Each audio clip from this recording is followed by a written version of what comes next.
मित्रांनो नमस्कार. मी सागर करे आपल्या सर्वांचं इन्फिनिटी अकॅडमीच्या यूट्यूब चॅनलवरती मनापासून सहर्ष स्वागत करतो.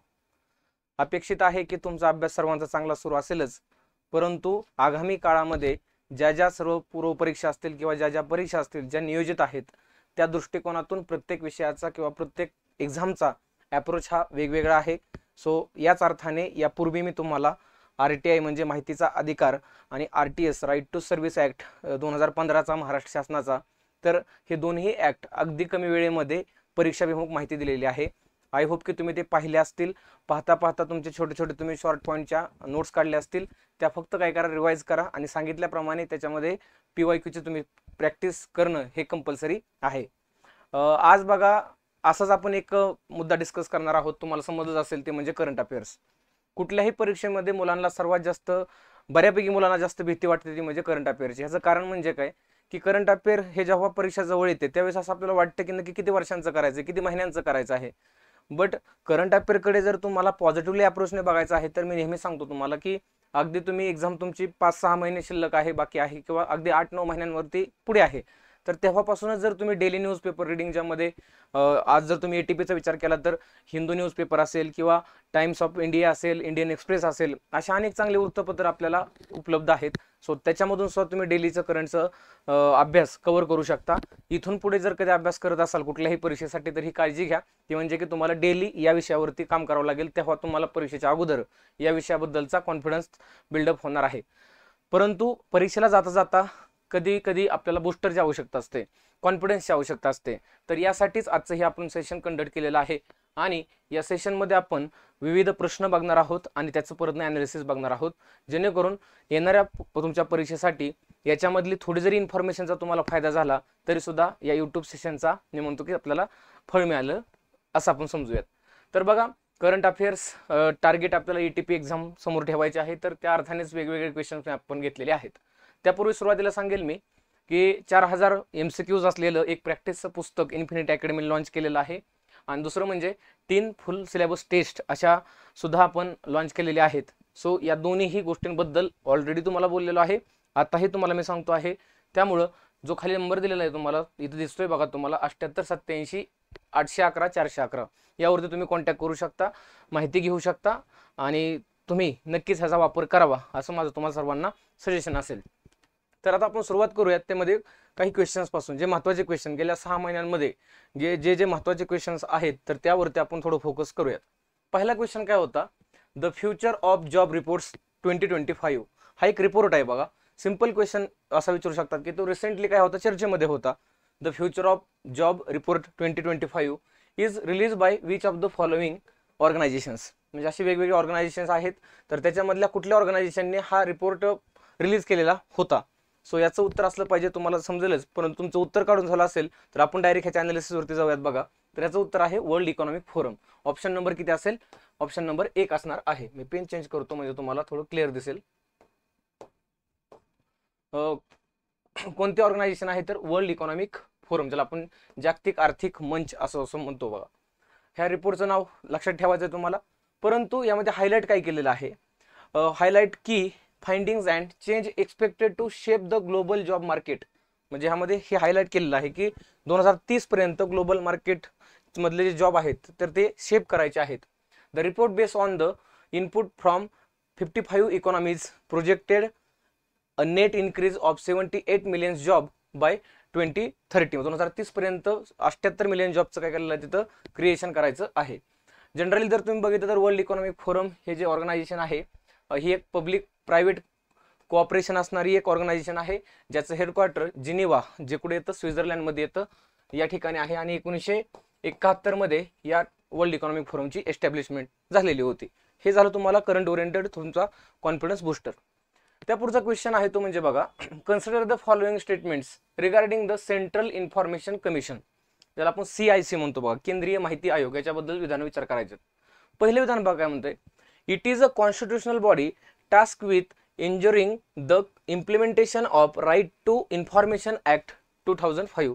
2005चा जो माहितीचा अधिकार कायदा आहे तर त्याचं प्रॉपरली इम्प्लिमेंटेशन करण्यासाठी ही एक बॉडी तयार केली. परंतु त्यांनी तर चुकवलेलं आहे तुम्हाला. ते म्हणजे काय, ते म्हणतात की it is a constitutional, it is a non constitutional. लक्षात ठेवा, हे घटनात्मक बॉडी आहे का? नाहीये. मी नेहमी तुम्हाला सांगतो की कुठलीही एखादी बॉडी कधी घटनात्मक म्हणायची आणि कधी बिगर घटनात्मक म्हणायची, जेव्हा त्याला कोणता तरी बेस असतो, तो म्हणजे सेक्शनचा किंवा तुमच्या आर्टिकलचा.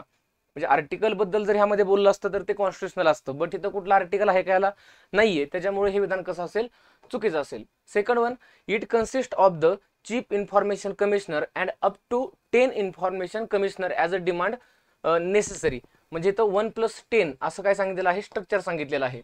थोडक्यात काय, एक इथं मुख्य माहिती आयुक्त असेल आणि इतर जास्तीत जास्त किती? 10 माहिती आयुक्त असू शकतात. सो इथं दुसरं स्टेटमेंट कसं असेल? बरोबर असेल. So only second is a correct statement from above statement. बघा, CIC RTA 2005 अंतर्गतच ही स्थापन झालेली आहे, but it is a statutory body, not constitutional body. Okay, hence first statement is a not correct. Second one, CICचं composition जर बघितलं आपण तर आता सांगितलं तुम्हाला की 1+ मॅक्सिमम किती? 10. आणि ह्या सर्वांची अपॉइंटमेंट जे करतो हा कोण करतो? भारताचा प्रेसिडेंट करतो. परंतु प्रेसिडेंटला रिकमेंड करण्यासाठी एक कमिटी असते. त्या कमिटीमध्ये कोण कोण असतं? तर द प्राईम मिनिस्टर स्वतः त्याचा काय असतो? चेअरमन असतो त्या कमिटीचा. सेकंड वन, ह्यामध्ये कोण असतो? Leader of opposition in the Lok Sabha, लोकसभेचा विरोधी पक्षनेता यामध्ये असणार आहे. आणि एक युनियन कॅबिनेट मिनिस्टर असतो, ज्याची अपॉइंटमेंट स्वतः कोण करतो? Prime minister. म्हणजे प्राईम मिनिस्टर स्वतः तर असेलच, परंतु सोबत एक कॅबिनेट मिनिस्टरची अपॉइंटमेंट त्या कमिटीमध्ये करेल आणि लोकसभेचा विरोधी पक्षनेता यामध्ये असणार आहे.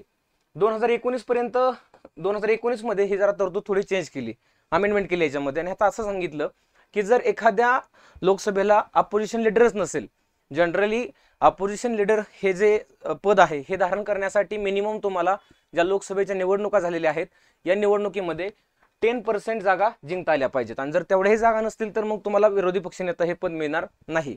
मग 2019ला काय सांगितलं की जरी विरोधी पक्षनेता नसला तरी सुद्धा जी सेकंड लार्जेस्ट पार्टी असेल, म्हणजे फर्स्ट लार्जेस्ट तर कोण असेल? गव्हर्नमेंटच असेल. सो सेकंड लार्जेस्ट पार्टी जे असेल तर त्याचा जो एक पर्सन असेल तो तिथं अपोजिशन लीडर म्हणून लोकसभेमध्ये काम करणार आहे. सो असे 3 जण या कमिटीमध्ये असतात, लक्षात ठेवा.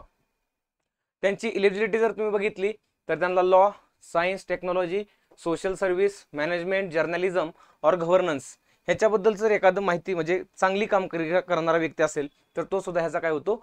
मेंबर बनतो. आणि हे लक्षात ठेवा शेवटी की they are not eligible for reappointment, म्हणजे यांची पुनर्नियुक्ती होण्यासाठी ते पात्र असतात का? पात्र नसतात. त्या पुढचा प्रश्न आहे बघा, तो म्हणजे plasticizers often seen in the news is the best described as. हे काय आहे? म्हणजे हा शब्द चर्चेमध्ये होता, तर हा नक्की काय आहे? असे ऑप्शन तुम्हाला दिले जाऊ शकतात. त्यातून तुम्हाला काय करायचं आहे? हायलाईट करायचा आहे किंवा आयडेंटिफाय करायचा आहे. सो 4ही ऑप्शन तुम्ही वाचले असतील किंवा तुम्ही पॉज करून ते वाचू शकता, आठवण्याचा प्रयत्न करा. आणि जरी तुम्हाला उत्तर जमलं तर अतिशय चांगलंच आहे, आणि जरी नाही जमलं तरी लक्षातच ठेवा की तुम्हाला दिसेल की IIT Roorkee has successfully use to esterase enzymes produce by the soil bacterium Sulfobacillus acidophilus. म्हणजे IIT रुर्की जे आहे तर त्यांनी हे डेव्हलप केलेलं आहे to break down the plasticizer diethyl hexyl phthalate, ज्याला आपण म्हणतो बघा DEHP. हे तुम्हाला विचारणार नाहीये, बट इथं IIT रुर्की सुद्धा क्वेश्चन येऊ शकतो बरं का, की कुणी ते सक्सेसफुली यूज केलेलं आहे, तर IIT रुर्कीच आहे. So plasticizers are additives use to make rigid plastic like PVC, ज्याला आपण म्हणतो बघा पॉलिव्हिनिल क्लोराईड म्हणतो, more flexible and softer by reducing intermolecular force within the polymer chain. त्यांच्या पॉलिमरच्या चेनमध्ये जे फोर्स असतात म्हणजे इंटरमॉलिक्युल असतात, तर त्यांची काय करायची आहे? त्यांना साईज कमी करायची आहे, म्हणून ते कसे जास्त बनतील? फ्लेक्झिबल जास्त बनतील. This is particularly relevant to the plastic products requiring durability and flexibility such as cables, hoses and films. थोडक्यात तुम्हाला हे ह्याच्यावरून एक आयडिया आली की हे काय असणार आहे बघा. आता इथं बघा तुम्ही option, a group of additives used to enhance the flexibility, durability and workability of material like plastics. So option number first. एवढं जरी तुम्हाला आयडिया असेल तरी तुम्ही उत्तरापर्यंत काय करू शकता? पोहोचू शकता. IIT रुर्की इथं मात्र तुम्हाला ध्यानात ठेवायचं आहे. नेक्स्ट वन बघा काय आहे. Regarding the Henley passport index 2025 consider the following statements. First one, the Henley passport index ranks 199 global passports, म्हणजे 199 पासपोर्ट हे विचारामध्ये घेतले on the number of destination their holders and travel to without a visa. So इथं 199 मध्ये तुम्हाला चुकवण्याची शक्यता होती, तर ते बरोबर आहे. Second one, India's passport for the first time ranked in second position just behind United States. हे मात्र कसं असेल, चुकीचं असेल, कारण इंडियाची रँक नाहीये. इंडियाची 80च्या अबाव किंवा 80च्या आसपास इंडियाची रँक असते. हे जरी तुम्हाला लॉजिकल माहिती असतं तरी उत्तर मिळालं असतं. विच इज करेक्ट म्हणलेलं आहे. So only first is correct. बघा, हेनले पासपोर्ट इंडेक्स 199 ग्लोबल पासपोर्टचा विचार केला जातो आणि कशावरती आधारित असतं हे, number of destinations their holders and travel to without a visa. यात जर तुम्ही आता बघितलं तर पहिलं तरी स्टेटमेंट कसं आहे, करेक्ट आहे. So second, Henley passport index जर बघितला तर इंडिया रँक ड्रॉप काय झाले, ड्रॉप झालेले, कमी झालेले टू 85th डाऊन फ्रॉम 80. 2024ला 80 होती, आता ते ड्रॉप होऊन कितीवरती आली, 85 वरती आलेली आहे. आणि टॉप जर बघितलं तुम्ही तर 1 नंबरला आहे सिंगापूर, त्यानंतर आहे जपान. आला जरी तुम्हाला क्वेश्चन तरी तुम्हाला रँकिंगमध्ये पहिले 2 माहीत असणं गरजेचं आहे, सिंगापूर आणि जपान. आणि भारताचं किती, 85 लक्षात ठेवा. बाकी काय तुम्ही लक्षात त्यामध्ये ठेवू नका. सो सेकंड कसं आहे, इनकरेक्ट आहे. Mercosur sometimes seen in the news.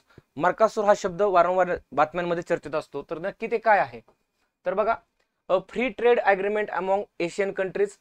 हे तर असू शकत नाही, कारण इथं एशियन शब्द स्पष्टपणे त्यांनी दिलेला आहे. आणि जेव्हा तुम्ही मर्कासूर हा शब्द यूज करता तेव्हा लॉजिकली एक तुम्हाला माहित असलं पाहिजे की इथं अमेरिकेचा रिलेव्हन्स येईल. पण इथं तुम्हाला ऑप्शनमध्ये अजून जर नॉर्थ अमेरिका दिला असता तर मात्र तुम्ही गडबड झाला असती तुमची. सो इथं साऊथ अमेरिका तुम्हाला टेक्निकली लक्षात राहिलं पाहिजे. Regional trade bloc in South America. दक्षिण अमेरिकेमधला एक काय आहे, प्रादेशिक व्यापार करणारा एक ब्लॉक आहे. अँड इकॉनॉमिक ऑर्गनायझेशन आफ्रिका नाहीये आणि आफ्रिका तरी असू शकत नाही. बघा, मर्कासूर सदर्न कॉमन मार्केट असं पण त्याला म्हणलं जातं. Is a regional trade bloc in South America. Establish कधी झालेला आहे, 1991ला. It includes Argentina, Brazil, Paraguay, Uruguay and Venezuela as a full member. म्हणजे हे सगळे मेंबर आहेत मर्कासूर कराराचे आहेत. आणि अर्थातच हे काय तुम्हाला सांगितलं मी, ट्रेड करण्यासाठी बनलेला एक कन्व्हेन्शन होतं. मेंबर्स लक्षात ठेवा. त्यानंतर ना, माउंट कानलून किंवा Kanlaon often seen in the news is located in which following countries. हा एक ज्वालामुखी आहे बघा, माउंट कानलून असं म्हणलं जातं त्याला. बघा, तर कोणत्या देशामध्ये आहे असा प्रश्न होता. तुम्हाला जिओग्राफिकल सुद्धा करंट अफेअर्स तुमच्या सिलेबसमध्ये आहेत. सो त्याच्यामुळे इथं उत्तर काय असणार आहे, फिलिपाईन्स हे उत्तर असणार आहे. माउंट फुजी वगैरे जर विचारलं तर जपान असायला पाहिजे. बघा, हा एक काय आहे, ऍक्टिव्ह वॉल्कॅनो आहे जो 2435 म्हणजे 2435 metre active volcano in Philippines recently काय झाला होता, इरप्ट झाला होता. इरप्शन कंटिन्यू असतो ना, कारण नावाचंच काय त्याच्या ऍक्टिव्ह वॉल्कॅनो आहे. जसं भारतात एक आहे बॅरन बेटे, अंदमान निकोबार मधला भारतातला एकमेव काय आहे तो ऍक्टिव्ह वॉल्कॅनो आहे. हा जो माउंट कॅनलॉन आहे हा स्ट्रॅटो वोल्कॅनो या कॅटेगरीमध्ये येतो. जरी मल्टी सेंटेन्स आलं तरी लक्षात ठेवा, स्ट्रॅटो वोल्कॅनो या कॅटेगरीमध्ये येतो. तसंच volcano is a weak spot in the earth crust where gases, lava, ash and steam are expel during eruption. म्हणजे जेव्हा तो इरप्शन त्याचं होतं तेव्हा त्यामधून गॅस, लावा, काही पावडर वगैरे बाहेर सर्व पडतं. जनरली जर बघितलं फिलिपाईन्सचं लोकेशन तुम्ही बघा, Philippine is located in the Pacific ring of fire. Pacific ring of fire म्हणजे एक पट्टा आहे बघा, आणि तोच सर्वात जास्त भूकंप प्रवणाचा, जिथं जास्त जास्त अर्थक्वेक होतात. मग हे तुम्हाला जपान पण त्याच्या आसपास दिसेल. म्हणून जपानमध्ये पण वेगवेगळ्या स्वरूपाचे आणि अगदी हाय डेन्सिटीचे काय येतात, अर्थक्वेक येतात. सो त्याच्यामुळे इथं हे पॅसिफिक रिंग ऑफ फायर तुम्हाला माहिती असली पाहिजे. जीएसचा पार्ट आहे, बट तुम्ही लक्षात नाही ठेवलं तरी चालेल. एक चर्चेमध्ये असणारं लेक होतं, सरोवर होतं बघा, त्यावरती हा क्वेश्चन आहे. त्यांनी दिली इन्फॉर्मेशन त्या सरोवराबद्दल, तुम्हाला आयडेंटिफाय करायचं की ते कोणतं होतं. फर्स्ट दिलंय की it is the longest lake in India. So important आहे. Second one, 2002 it was designated as Ramsar wetland of international importance. हे सुद्धा राईट आहे. ह्याच्यामध्ये राईट रॉंगचा काय प्रश्न असेल का नसेल, तुम्हाला फक्त आयडेंटिफाय करायचे. Kumarakom bird sanctuary is located on the lake's east coast. म्हणजे पूर्व किनाऱ्यावरती या सरोवराच्या कुमारकोम हे काय आहे, एक पक्षी अभयारण्य आहे असं सांगितलेलं आहे. तर कोणतं असेल याच्यामधलं, लोकटक हे तर मणिपूरमध्ये आहे, असणार नाही. पुलेकत हे ओडिसामध्ये आहे, हे पण नसेल. त्यानंतर चिलिका हे सुद्धा ओरिसामधलंच आहे, हे सुद्धा येणार नाही. सो वेम्बनाड लेक अर्थातच हे कुठं असणार आहे, आपल्या केरळामध्ये असणार आहे. बघूयात आपण. Vembanad is the largest lake in Kerala and longest lake in India. ठीक आहे. Vembanad Kol is the largest brackish humid tropical wetland ecosystem on the south west coast of India. तसंच यात जर तुम्ही बघितलं तर 2002 मध्ये रामसर वेटलँड ऑफ इंटरनॅशनल इम्पॉर्टन्सचा त्याला काय मिळाला, स्टेटस मिळाला आहे. सो हे रामसर काय आहे नेमकं, Ramsar is nothing another, it is a one city in Iran. Ramsar हे काय एक शहर आहे, एक ठिकाण आहे बघा इराण मधलं. तिथं झालं होतं 1971ला एक कन्व्हेन्शन. कधीचं, 1971चं कन्व्हेन्शन होतं हे कन्व्हेन्शन कशासाठी होतं तर आपल्याकडे वेटलँड जो एरिया असतो, वेटलँड म्हणजे काय थोडक्यात दलदलीचा जो प्रदेश असतो जिथं गाळ चिखल जास्त असतो बघा, तर या वेटलँड एरियाचं कन्झर्वेशन करणं, त्याचं संरक्षण करणं, यासाठीचा हा काय होता, ॲग्रीमेंट झालेला होता 1971ला. 1975 1975ला हा इम्प्लिमेंट झाला, म्हणजे लागू झाला हा कन्व्हेन्शन. आणि पुढे जाऊन 1982 मध्ये इंडिया ह्याचा काय बनला, मेंबर बनला या कराराचा. सो जर तुम्ही बघितलं तर भारतामध्ये आज total Ramsar sites recently till today माझ्या माहितीप्रमाणे किती आहेत, सध्या 89 आहेत बघा. ओके, 89 आहेत. या 89 मध्ये जर तुम्ही बघितलं तर आपल्या महाराष्ट्रामध्ये सुद्धा आहेत, जसं की नांदूर मधमेश्वर बर्ड सँक्च्युरी आहे, नाशिकचे आहे बघा. त्यानंतर लोणार सरोवर बुलढाण्यामधलं आहे बघा, लोणार सरोवर. आणि फ्लेमिंगो ठाण्याची खाडी जी आहे ठाणे, तर हे 3 असे आपल्याकडचे एरिया आहेत ज्याला आपण वेटलँड एरिया म्हणतो, ज्यांचा स्टेटस काय मिळालेला आहे, रामसर साईट म्हणून मिळालेला आहे. तसंच हे वेमनाडला 2002 मध्ये मिळाला होता. नेक्स्ट कुमारकोम बर्ड सँक्च्युरी, यालाच काय म्हणलं जातं बघा, वेम्बनाड बर्ड सँक्च्युरी असं सुद्धा म्हणलं जातं. Is located on the lake's east coast. Clear. त्यापुढं consider the following statement regarding rapid world championship. Okay, 2024 ची. यामध्ये 2 स्टेटमेंट दिले होते बघा, वाचताना तुम्हाला लगेच तिथं हायलाइट झालं पाहिजे. कोनेरू हम्पी हे नाव तुम्ही ऐकलं असेल. Become first Indian to win FID म्हणजेच FID world rapid championship 2024, marking her debut title victory. हे तर बरोबर आहे, पहिलीच ती भारतीय आहे, परंतु डेबट टायटल विक्ट्री म्हणजे त्याची पहिलीच आहे का, नाहीये, हे सेकंड आहे. सो हे स्टेटमेंट कसं असेल, चुकीचं असेल. आणि India one both the open and women section of the chess olympiad 2024 held in Budapest. Budapest हे ठिकाण आहे बघा, एक माझ्या माहिती हंगेरी मधलं आहे, तिथं हे हेल्ड झालं होतं. तर भारताने दोन्ही जिंकलेले आहेत. So statement second is a correct. प्रश्न असा पण ह्यामध्ये येईल की कोनेरो हम्पी रिसेंटली न्यूजमध्ये होते, तर कुठल्या स्पोर्ट्सशी त्याचा रिलेव्हन्स आहे, तर तो चेस लक्षात ठेवायचा. Which of the following statement is a correct. So only 2. बघूयात आपण. Koneru Humpy won her first world rapid title in 2019. Already 2019 मध्ये तिने पहिल्यांदा जिंकलं होतं. सो आता हे किती आहे, सेकंड टायटल तिचं असणार आहे. सो पहिलं कसं होतं, चुकीचं स्टेटमेंट होतं, आणि दुसरं तर विधान मी सांगितलेल्याप्रमाणे बरोबर आहे. पुढचं, which of the following countries is or are members of the BRICS. Okay, BRICS. आता ह्यात जर तुम्ही बघितलं तर देशांच्या नावावरूनच ह्या ऑर्गनायझेशनचं नाव तुम्हाला समजलं पाहिजे. ब्राझील, रशिया, इंडिया, चायना आणि नेक्स्ट नंतर म्हणजे सुरुवातीला हे 4च होते, त्यांना आपण ब्रिक असं म्हणतो. जिम ओनिल यांनी ही कन्सेप्ट सांगितली होती.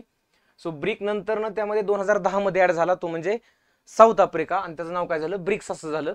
बट रिसेंटली आता इंडोनेशिया त्याचा मेंबर बनला, म्हणून त्याची संख्या आता वाढलेली आहे. ही संख्या कितीवरती गेलेली आहे, जवळपास 10च्या आसपास गेलेली आहे बघा. Select the correct using code given below.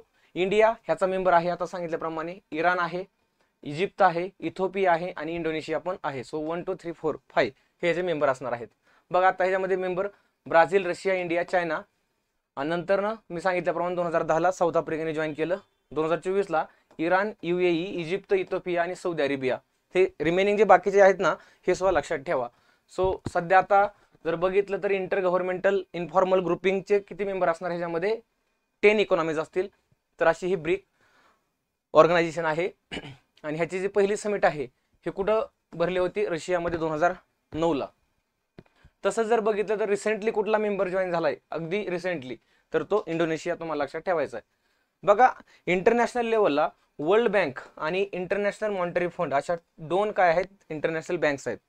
यांना ऑप्शन म्हणून ह्या ब्रिक्स देशांनी एक ब्रिक्स बँक, ज्याला आपण न्यू डेव्हलपमेंट बँक सुद्धा म्हणतो बघा, न्यू डेव्हलपमेंट बँक ही एस्टॅब्लिश केलेली आहे. 2014 मध्ये हा निर्णय घेतलेला होता.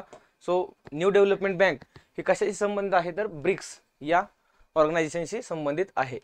Next, Bharatpol portal is often seen in the news in the context of. Bharatpol कशाशी संबंधित आहे? पोर्टल हे नावातच तुम्हाला कळेल बघा. Coordination among state agencies and Interpol. Interpol is international लेवलची एक ऑर्गनायझेशन आहे ती. इंटरपोल किंवा एक ॲग्रीमेंट आहे. तर ह्याचं ऑप्शन नंबर फर्स्ट हे उत्तर असलं पाहिजे. हे नसेल हे सो नसणार आहे बघा. Bharatpol. The Indian home minister of India launch the Bharatpol portal to enhance the efficiency of Indian investigation agencies.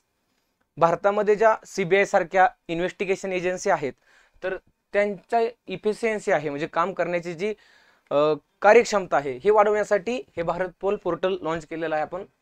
आणि हे कोणी तयार केलेलं आहे बघा, जसं की develop by central bureau of investigation CBI यांनी लॉन्च केलेलं आहे. हे तुम्हाला माहित असलं पाहिजे. इंटरपोल म्हणजे काय आहे? International criminal police organisation for real time information sharing, replacing the previously system where only one CBI had this access. So efficiency वाढवण्यासाठी हे भारत पोल म्हणलं की इंटरपोल ध्यानात ठेवा. त्यापुढं the logistic ease across different states, ज्याला आपण काय म्हणतो लीड्स 2024, हा जो रिपोर्ट आहे हा कुठल्या मिनिस्ट्रीने म्हणा किंवा कुठल्या कमिशनने रिसेंटली रिलीज केलेला आहे? तर ह्यामध्ये नीती आयोग वाटू शकतं तुम्हाला, बट नाहीये मित्रांनो. Ministry of commerce and industry हे याचं उत्तर असायला पाहिजे. सो उत्तर मिळून गेल्यानंतर बाकीचे काय होणार? तुमचे इलिमिनेशन पद्धतीने जाणार आहेत बघा. Recently ministry of commerce and industry LEADS report. It is an annual assessment that promotes interstate competitiveness. म्हणजे आंतरराज्यामध्ये स्पर्धात्मक रित्या स्पर्धा वाढली पाहिजे या दृष्टिकोनातून हा रिपोर्ट पब्लिश केला गेला. त्यात जर तुम्ही बघितलं तर हे लक्षात ठेवा, महत्त्वाचा पॉईंट सांगतोय. LEADS was conceived on the line of the logistic performance index of the world bank in 2018. So logistic performance index कोणाचा आहे? World bank. लक्षात ठेवायचं आहे. राज्यामध्ये केंद्रशासित प्रदेशामध्ये reform, attract investment, improve logistic efficiency यासाठी हा रिपोर्ट चर्चेमध्ये असतो. पुढचा आहे बघा, तो म्हणजे कुठला? Global cyber security outlook 2025 report was recently release by which of the following organisation. कुठला सांगितलाय? Cyber security outlook. आणि सध्या आपल्या जगामध्ये चर्चेमध्ये असणारा जो मुद्दा आहे सर्वात जास्त तो म्हणजे कुठला? सायबर सिक्युरिटी आहे. सो त्याच्यावरती आला क्वेश्चन तर गडबड करायची नाहीये. तर तो आहे कोणाचा बघा? वर्ल्ड इकॉनॉमिक फोरमचा आहे. ओके, मग ह्याच्याबद्दल मी तुम्हाला बोललो होतो. World economic forum has recently release the global cyber security outlook 2025 report. आणि हे मग ह्याच्याबद्दल आपण बोललेलो आहे. The report highlights rising cyber threat to critical infrastructure driven by geo politicians, outdated system and cyber security skill gap, stressing the need of for enhanced security and resilience. So त्याच्यामुळं हे ह्याचं काय असेल? बरोबर असेल वर्ल्ड इकॉनॉमिक फोरम ह्याचं उत्तर असायला पाहिजे. पुढचं बघा, consider the following statement related to Rashtriya Swasthya Bima योजना. एक स्कीम होती बघा, तर त्या योजनेबद्दल विचार करा म्हणतायत. पहिलं विधान काय बघा? Under the scheme of ministry of labour and employment issue smart card base Rashtriya Swasthya Bima Yojana. So हे स्टेटमेंट बरोबर आहे. Ministry of labour and employment यांनी इश्यू केलेली होती. Second, it allows beneficiaries to avail inpatient medical to treatment up to RS. म्हणजे ते किती दिले बघा त्यांनी रक्कम? 1 लाखापर्यंत त्यांनी काय केलेलं आहे? पर फॅमिली ह्याच्यामध्ये तरतूद केलेली आहे. इथंच मात्र प्रश्न काय झाला? चुकला. तर इथं 3 लाखापर्यंत तरतूद केलेली आहे. कोणतं करेक्ट आहे? So first correct, second is incorrect. So only 1. बघा बघूयात आपण. ही RSBY जी स्कीम आहे ही आपल्या minister of health and family वेलफेअरने लॉन्च केलेली होती. तर याच्यामध्ये लक्षात ठेवायचं आहे तुम्हाला, पहिलं उदाहरण बरोबर आहे. सेकंड हे तुम्हाला सांगतो, रक्कम 30,000 आहे बघा. इथं 3 लाखापासून नाही, किती? 30,000पर्यंतची इथं पर फॅमिलीला अॅन्युअली प्रोव्हिजन केलेली आहे. तिथं 1 लाख दिलं होतं ना. So second statement is incorrect. पुढं Lokpal, consider the following statement regarding Lokpal आणि लोकायुक्त. मी लोकपाल लोकायुक्ताबद्दल तुम्हाला सांगितलेलं. लोकपाल म्हणजे काय? सेंट्रल लेवलचं जे करप्शन आहे ते कमी करण्यासाठी, अगदी संपवण्यासाठीच लोकपाल हे आपल्याकडे फॉर्मेशन झालेलं आहे. आणि लोकायुक्त ही स्टेट लेवलची एक बॉडी असते बघा. सो रिसेंटली मला वाटतं ग्रुप सीचा पेपर पण झाला. तर यामध्ये प्रश्न विचारला होता की मार्च किंवा फेब्रुवारीच्या 2024ला भारताचे लोकपाल म्हणून कुणाची अपॉइंटमेंट झालेली आहे, तर अजय खानविलकर हे नाव तुम्हाला माहित असलं पाहिजे. बट लोकपाल जेव्हा सुरुवातीला 2019ला पहिला व्यक्ती तिथे अपॉइंटमेंट झाला होता त्या पदावरती, त्यांचं नाव होतं justice PC Ghosh, means Pinaki Chandra Ghosh हे त्यांचं नाव होतं. आणि आता रिसेंटली कोण आहेत, अजय खानविलकर. सो त्यामुळे हा क्वेश्चन येऊ शकतो. Lokpal is a independent statutory body to combat corruption in public offices and ensure accountability among public functions. हे बरोबर आहे, कारण हे सगळं पब्लिक बद्दलचं बोलतंय. सार्वजनिक लेवलला जो होणारा भ्रष्टाचार आहे तर त्याबद्दल बोलतोय. In India second administrative reform commission, दुसरा प्रशासकीय जो आपल्याकडे आयोग होता, suggested the creation of Lokpal at the national level and Lokayukta in the various state. But हे सेकंड नव्हतं सांगितलं मित्रांनो, सेकंड ARC नव्हतं सांगितलं, फर्स्ट ARC ने सांगितलं होतं, ॲडमिनिस्ट्रेटिव्ह रिफॉर्म कमिशनने. सो हे विधान कसं असेल, चुकीचं असेल. Which correct only 1. बघूयात आपण. 2013चा हा ऍक्ट आहे लोकपाल लोकायुक्त. सो हे विधान तर बरोबर आहे. It is a statutory body. Again मी सांगतोय की it is a not constitutional body. त्यानंतर ही जी कन्सेप्ट आहे आपण कुठल्या देशाकडून स्वीकारलेली आहे, तर तो देश आहे बघा स्वीडन. ओम्ब्युड्समन हा जो शब्द यूज केला जातो तो स्वीडनमध्ये यूज केला जातो. त्या आधारावरती आपण हे बनवलेलं आहे. आणि पहिल्या ARC ने ही प्रोव्हिजन केली होती 1966 to 70च्या दरम्यान. तसंच जर बघितलं तर 1971ला आपल्या इथे सांगता येईल की महाराष्ट्र लोकायुक्त कायदा किंवा लोकायुक्त पद तयार करणारं महाराष्ट्र हे देशातलं किती राज्य आहे, पहिलं राज्य आहे. Next one, the fiscal health index 2025 is release by which of the following. Fiscal health index कुठल्या संस्थेकडून, आयोगाकडून तो काय केला जातो, रिलीज केला जातो. तर बघूयात आपण. तुम्ही आता वाचलं असेल. बरं ह्याचं उत्तर काय बघा, तर उत्तर सांगायचं राहिलं नीती आयोग. कशासाठी केला जातो हा, to evaluate the fiscal health of Indian state and highlight specific areas for improvement. Fiscal म्हणजे काय, राजकोषीय. राजकोषीय तूट, फिस्कल डिफिसिट ज्याला म्हणतो आपण इंग्रजीमध्ये, इकॉनॉमी मधली एक कन्सेप्ट आहे. फिस्कल डिफिसिट म्हणजे काय की थोडक्यात सरकारवरती जेवढं लोन आहे, कर्ज आहे, त्यालाच काय म्हणतो थोडक्यात आपण फिस्कल डिफिसिट असं म्हणतो. तर राज्यांची ही फिस्कल हेल्थ वाढवण्यासाठी नीती आयोगाने हा काय केला होता, एक प्रोग्राम सुरू केलेला होता. It's inaugural fiscal health index in 2025. पहिलाच होता. नीती आयोग माहित असू द्या, national institution for transforming India is a long form of NITI. Next आहे बघा, global risk report sometimes seen in news is release by which of the following organisation. Global risk report कोण release करतं, IMF आहे, world economic forum आहे, WTO आहे आणि WHO आहे. तर ह्याचं बघा आपण बघूयात, तर वर्ल्ड इकॉनॉमिक फोरमचाच आहे. किती चर्चेमध्ये होती ही संस्था, म्हणून ह्याच्यावरती एखादा प्रश्न येऊ शकतो. हा 20वा काय होता, 2025चा रिपोर्ट होता 20. आणि आज जर तुम्ही बघितलं तर highlighted the top 5 risk for India include water supply shortages, त्यानंतर misinformation and disinformation, erosion of human right and civic freedoms ज्याला आपण म्हणतो, पोल्युशन. हे सगळे त्यांनी काय केलेले आहेत, दाखवून दिलेले आहेत की भारताच्या समोरच्या सगळ्यात मोठ्या जे 5 काय आहेत ह्या रिस्क आहेत. सो कुठला सांगितला मी तुम्हाला, ग्लोबल रिस्क रिपोर्ट कोणाचा आहे, वर्ल्ड इकॉनॉमिक फोरमचा आहे. नेक्स्ट वन, काही बघा एक्झरसाइज होते ज्याला आपण मिलिटरी एक्झरसाइज म्हणतो, युद्ध सराव, लष्करी युद्ध सराव. मिलिटरी एक्झरसाइज सिम्बेक्स नेव्ही आहे बघा हा, त्यानंतर सिंडेक्स हा एअरफोर्स आहे आणि बोल्ड कुरुक्षेत्र हा आर्मी आहे. सो तिन्ही फील्ड मधला हा जो एक्झरसाइज आहे हा आपल्या कोणत्या 2 देशांदरम्यान भरवला होता असा प्रश्न होता. इंडिया ऑस्ट्रेलिया असणार नाही, इंडिया जपान नाही, इंडिया USA नाहीये, नावामध्ये आहे बघा सिम्बेक्स. सो तुम्ही लॉजिक लावू शकता, इंडिया अँड सिंगापूर. असे वेगवेगळे बघा युद्ध सराव असतात. जसं की तुम्हाला कॉमन माहित असले पाहिजेत, हँड इन हँड आहे तो आपल्या चायनाचा आहे, इंडिया आणि चायनाचा. मैत्री हा एक्झरसाइज भारत आणि थायलंडचा आहे. देन मित्रशक्ती ही जी एक्झरसाइज आहे ही बिटवीन इंडिया अँड श्रीलंका आहे. Samprati exercise between India and Bangladesh. Shinyuu Maitri exercise between India and Japan. Then Suryakiran also exercise name. It is conducted between India and Nepal. Indra India and Russia. Varun India and France.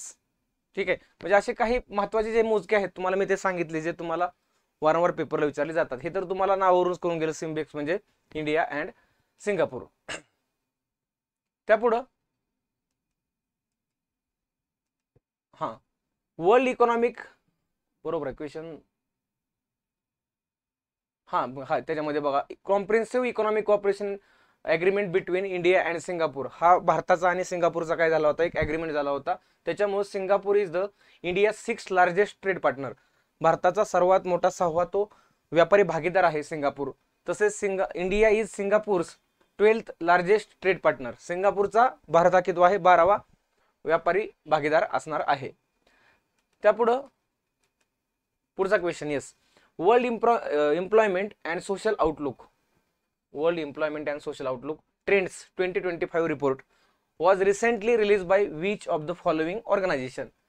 Employment म्हणलं की तुम्हाला लगेच logic लागलं पाहिजे, इथं लेबरचं काय असणार आहे, रिलेव्हन्स असणार आहे. सो याचं उत्तर असेल इंटरनॅशनल लेबर ऑर्गनायझेशन, ज्याची एस्टॅब्लिशमेंट 1919ला झालेली होती. जेव्हा 2019 मध्ये 100 इयर कंप्लीट झाले, सो त्याच्यावरती हा क्वेश्चन आलेला होता. So answer is first option. यात त्यांनी काही जे हायलाईट केलेलं आहे ते करण्याची आवश्यकता नाहीये, फक्त रिपोर्टचं नाव लक्षात ठेवा आणि कुणी तो पब्लिश केलेला आहे हे. त्यानंतर ना अ टर्म एंटिटी लॉकर, आता हे असं लॉजिक तुम्हाला लावता येत नाही ना, सो माहीत असणं गरजेचं आहे. एंटिटी लॉकर चर्चेमध्ये होती, was recently seen in the news, is best describe as, त्याला बेस्ट आपण डिस्क्राईब कसं करू शकतो बघा. वाचल्यानंतर तुम्हाला सगळंच असं वाटेल की अरे हे तर म्हणजेच एंटिटी लॉकर आहे, बट त्यातली त्यात एकदम व्यवस्थितपणे डिस्क्राईब केलेला ऑप्शन जो आहे तो ऑप्शन नंबर फर्स्ट आहे. तुम्ही वाचला असेल बघा, a secure cloud based solution for real time document access and verification, यालाच तर आपण एंटिटी लॉकर असं म्हणलं जातं. हे बघा, तुम्हाला बाकी इलिमिनेशन टेक्निक जमली पाहिजे मित्रांनो, त्यामुळेच तर हे आपण सेशन काय करतोय, कंडक्ट करतोय. Ministry of electronics and information technology has introduce entity locker which is develop by national e governance division, यांनी तो डेव्हलप केलेला आहे. ठीक आहे. Is a secure cloud based solution आहे for business and organisation of all size including MSME, म्हणजे micro small medium exchange आहेत, एकदम छोटे असतात, तर ते सुद्धा ह्याच्यामध्ये इन्क्लूड केलेले आहेत. कॉर्पोरेशन अँड स्टार्टअप्स यांच्यासाठी ते लॉकर तयार केलेलं आहे. पुढे वेगवेगळ्या काय होत्या स्कीम होत्या, तर त्या रिलेटेडचा हा क्वेश्चन होता. वाचा, उत्तर देण्याचा प्रयत्न करा, म्हणजे आठवायचा प्रयत्न करा, नाहीतर आपण बघूयात ह्याचं उत्तर काय असलं पाहिजे. Consider the following statement, mission Shakti being implemented during the 15th finance commission period, महत्वाचं आहे बघा. मिशन शक्ती लक्षातच ठेवा, 15व्या वित्त आयोगाच्या दरम्यान, म्हणजे 21 ते 26 हा कालावधी आहे ना 15व्या वित्त आयोगाचा. ओके, 15व्याचा. NK सिंग बघा त्याचे काय बघा चेअरमन आहेत, तर त्या दरम्यानचं मिशन शक्ती आहे. The Sambal sub scheme focus on women empowerment through safe accommodation for working women, it's okay. Third one, the Pradhan Mantri Matru Vandana Yojana नाव extend benefit for second child if it is a girl, म्हणजे जर दुसरी मुलगी असेल तर तरी सुद्धा तुम्ही या योजनेचा वापर म्हणजे त्याला आपण काय म्हणतो, योजनेचे लाभार्थी तुम्ही होऊ शकता. सो इट्स अ गर्ल असेल तरच. सो हे तर बरोबर आहे. थर्ड, द संकल्प hub for empowerment of women operates at the district level to provide access the central and state scheme for women. संकल्प सुद्धा महिलांना त्यांच्या योजना पुरवण्यासाठी केंद्र आणि राज्यांच्यासाठी ते वर्क करणार आहे. So first, third and fourth is a correct statement, second is wrong. Analysis बघूयात आपण. मिशन शक्ती कशासाठी आहे हे लक्षात ठेवा, फक्त वुमेन सेफ्टी अँड एम्पॉवरमेंटसाठी आहे. हा पण क्वेश्चन येऊ शकतो. सो पहिलं बरोबर आहे. Mission Shakti consist of 2 scheme, म्हणजे मिशन शक्तीचे परत 2 सब स्कीम आहेत. एक म्हणजे संबल आहे, ओके, एक संबल आहे, दुसरं सामर्थ्य एक आहे. संबल जी आहे ती सेफ्टी आणि सिक्युरिटीसाठी आहे बघा, आणि सामर्थ्य जे आहे ती म्हणजे एम्पॉवरमेंटसाठी आहे. क्लिअर.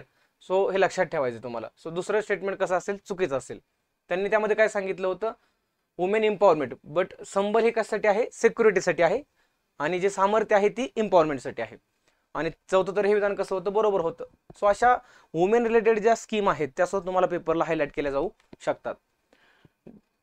पुढचं WASP 121B, WASP 121B recently in the news is related to which of the following, कशासाठी आहे तो, म्हणजे काय कशासाठी चर्चेमध्ये होता बघा. ह्याच्यामध्ये आपण डायरेक्ट अनालिसिस बघूयात, उत्तर तुम्ही काढलं असेल तर बघा. आता WASP 121B, ज्याला आपण टायलॉस असं म्हणतो, is an exoplanet located 90 light years away, classified as a ultra hot Jupiter due to its close orbit around the F-type star WASP 121.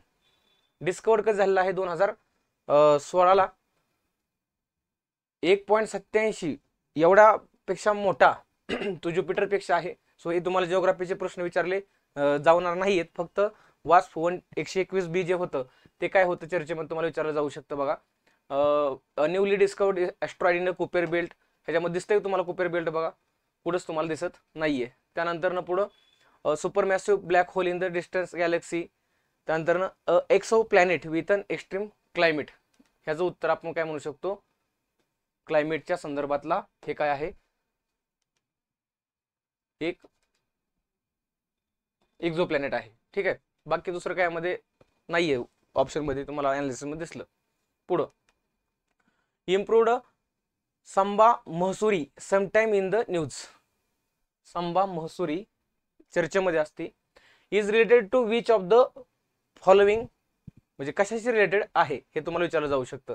संबा महसुरी काय आहे, एक व्हरायटी मित्रांनो. ओके, इथं तुम्हाला माहित असू द्या कशाची व्हरायटी आहे, गव्हाची आहे का नाहीये, त्यानंतर माशाची आहे का नाहीये, folk dance in the south India नाहीये. ह्याचं उत्तर असायला पाहिजे बघा, rice variety resistant to bacterial blight. Yes, second is a right answer. यात जर बघितलं आपण अजून जर महत्वाचं तुम्हाला पॉईंट सांगायचं झालं तर it possesses 3 major resistant genes, XA21, XA13 and XA5, incorporated using molecular marker based technology, making it highly resistant to bacterial blight disease. So bacterial blight disease हा एक राईस किंवा पॅडी वरचा मेन डिसीज आहे, तर त्याला resistant म्हणून हे काम करतात, एवढं माहित असू द्या. फक्त संबा महसुरी ही bacterial blight resistant rice variety आहे. नेक्स्ट वन आहे तो म्हणजे कुठला बघा, द क्लायमेट रिस्क. आता हा मुद्दा मी का टाकला, कारण क्लायमेट चेंज हा इश्यू आपल्या जगामध्ये सध्या खूप चर्चेत असतो. त्या अर्थाने द क्लायमेट रिस्क इंडेक्स चर्चेमध्ये होता, तर तो कोणी रिलीज केलेला होता रिपोर्ट किंवा तो इंडेक्स जो आहे तो, यामध्ये उत्तर तुम्हाला जर बघायचं असेल तर ह्याचं उत्तर येईल बघा, जर्मन वॉच. वाटणार नाही तुम्हाला, बेसिकली सर्वांना वाटेल UNEP म्हणजे युनायटेड नेशन एन्व्हायरमेंट प्रोग्राम जो आहे का, तोच बऱ्यापैकी लोकांनी उत्तर लिहिलं असतं, बट जर्मन वॉच या संस्थेकडून हा पब्लिश केलेला होता. ऑनलाईन फक्त माहिती असू द्या. आणि क्लायमेट चेंज तर तुम्हाला माहिती आहे, पॅरिस ॲग्रीमेंट वगैरे हे GS मध्ये आहेत मुद्दे, बट 2016चं पॅरिस ॲग्रीमेंट आहे, इंडिया त्याचा काय आहे, मेंबर आहे. सो त्याचंही आपल्याकडे एक सेंटर आता पाठीमागं तयार केलं. गुरुग्राम हरियाणामधलं एक ठिकाण आहे ते, ज्याचं अगोदरचं नाव गुरुगाव होतं, आता त्याला गुरुग्राम म्हणून ओळखलं जाणार आहे. Global cyber security outlook report, global cyber security outlook report is publish by which of the following organisation. मी मगाशी पण सांगितलं सायबर सिक्युरिटीचा हा मुद्दा आहे. यामध्ये कुठले बघा, ITU आहे, वर्ल्ड इकॉनॉमिक फोरम आहे, वर्ल्ड बँक आहे का इंटरनॅशनल मॉनिटरी फंड आहे, तर वर्ल्ड इकॉनॉमिक फोरमच तुम्हाला ह्याचं उत्तर असणार आहे. हा रिपोर्ट त्यांचा आहे, लक्षात ठेवा. सो ऑप्शन नंबर 2 म्हणजे B हे काय असायचं उत्तर असेल. पुढं Einstein cross sometime in news is related to which of the following, कशाशी संबंधित आहे आइन्स्टाईन क्रॉस. कॉन्स्टलेशन पॅटर्न आहे का, टेलिस्कोप आहे की एक्सोप्लॅनेट सिस्टीम आहे की ग्रॅव्हिटेशनल लेन्सिंग फिनॉमिना आहे, हे काय आहे आइन्स्टाईन क्रॉस. तर बघा, is a gravitational lensing first predicted by Albert Einstein and discovered by astronomer John Huchra किंवा हचरा, लक्षात ठेवा. It appears as a galaxy with 4 nuclei, but this are actually multiple images of the quasar. हे तुम्हाला सांगितलेलं आहे की जे located कुठं आहे, 8 बिलियन लाईट इयर्स अवे, एवढा लांब आहे तो. परत आइन्स्टाईन क्रॉस जर काय आहे असा जर प्रश्न विचारला तर gravitational lensing phenomena forming 4 distinct images of a distant galaxy. पुढे new Delhi metallo beta lactamase first sometime in the news is the best define as, कशाला, मेटॅलोबेटा लॅक्टोमेज फर्स्ट, ह्याला बेस्ट डिस्क्राईब कसं केलं जाऊ शकतं किंवा डिफाईन कसं केलं जाऊ शकतं, बघूयात आपण ह्याचं उत्तर डायरेक्ट.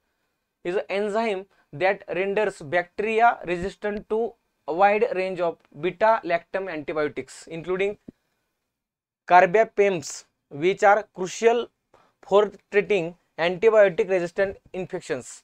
लक्षात ठेवा. The gene encoding NDM1 belong to the broader family of genes responsible for producing beta lactamase enzyme known as a carbamyces, ज्याला आपण म्हणलं जातं. आता ह्याचं उत्तर तुम्हाला काय लक्षात ठेवावं लागेल बघा. इज आपण काय म्हणलं होतं की render bacteria resistant to avoid range.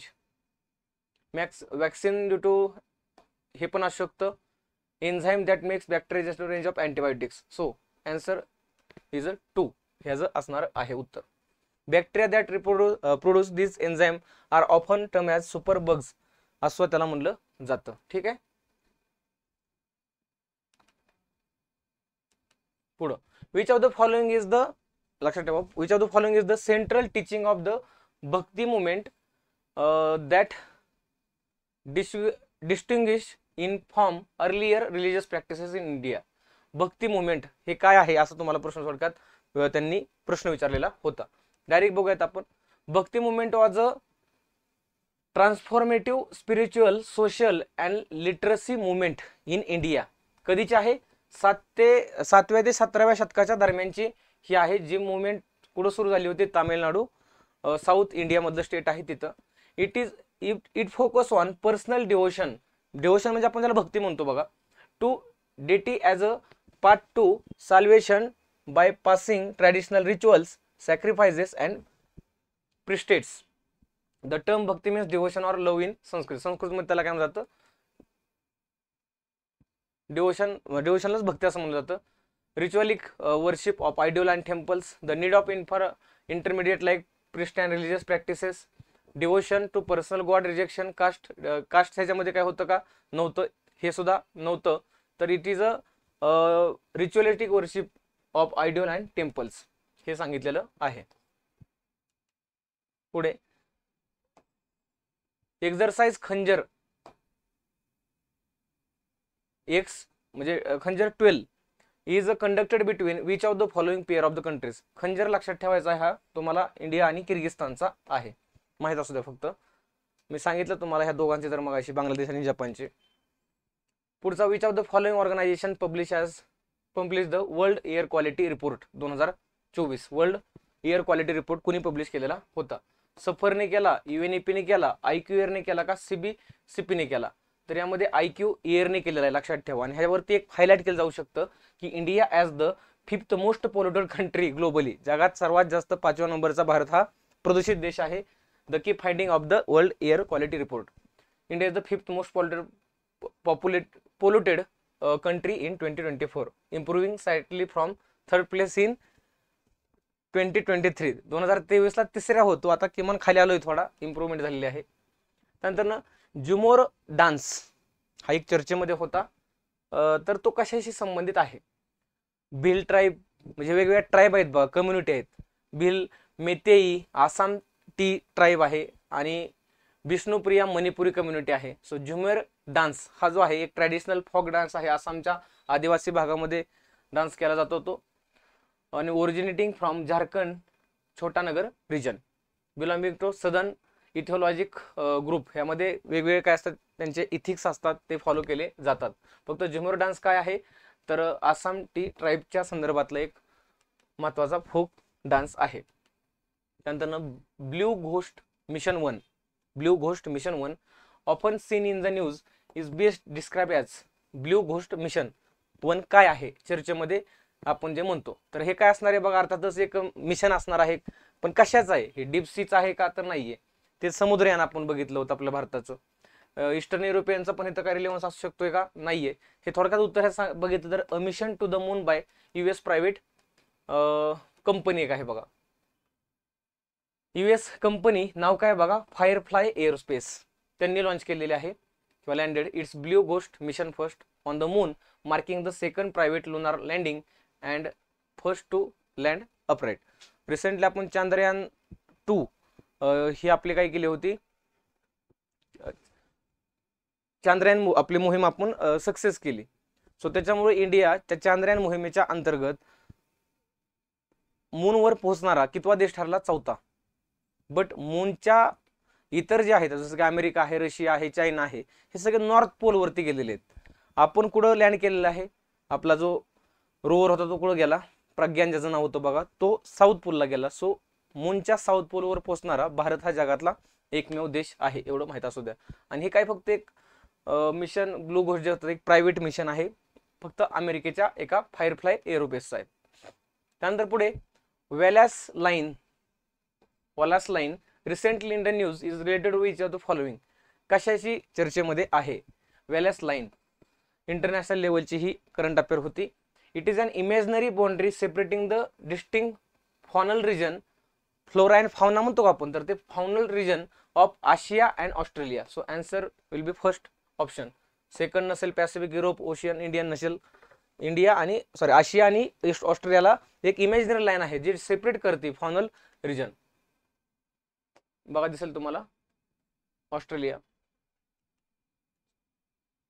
नंतर the term lapis lazuli which was recently seen in the news is the best describe as. काय आहे लॅपिस लॅझुली? दिसेल तुम्हाला बघा, इज अ मेटॅमॉर्फिक रॉक. हा एक काय मेटॅमॉर्फिक रॉक? जनरली बघा सेडिमेंटरी रॉक असतो, मेटॅमॉर्फिक रॉक असतो आणि इग्नियस रॉक एक असतो. तर त्यातला मेटॅमॉर्फिक म्हणजे काय? जो चेंज होणारा due to different climatic factors. So त्यालाच लॅपिस लॅझुली असे एक चर्चेमध्ये असणारा मेटॅमॉर्फिक रॉक होता.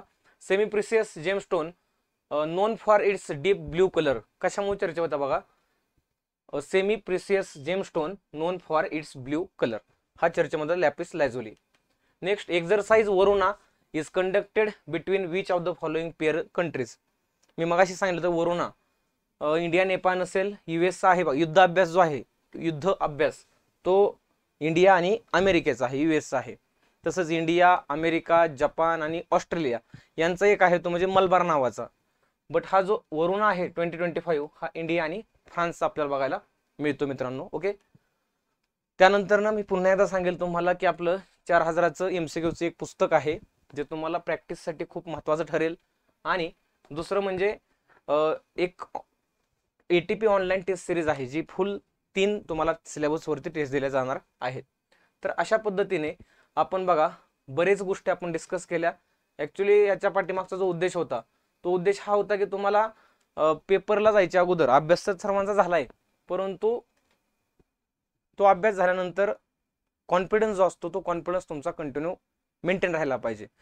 पेपर जसं जसं जवळ येतो तसं तसं मुलांना कसं वाटतं की सर थोडं एन्झायटी वाटते, थोडी भीती वाटते. सो घाबरू नका. पेपरच्या अगोदर कोणीही घाबरायचं नाही. कसं असतं, पेपरला तुम्ही जायच्या अगोदर जर घाबरला तर पेपर व्हायच्या अगोदरच आपण नापास होतो. आणि पेपर फक्त एक कारण म्हणून राहतं की मला अवघड गेला सर, मला टाइम मॅनेजमेंट झालं नाही, ते कारण असतात फक्त.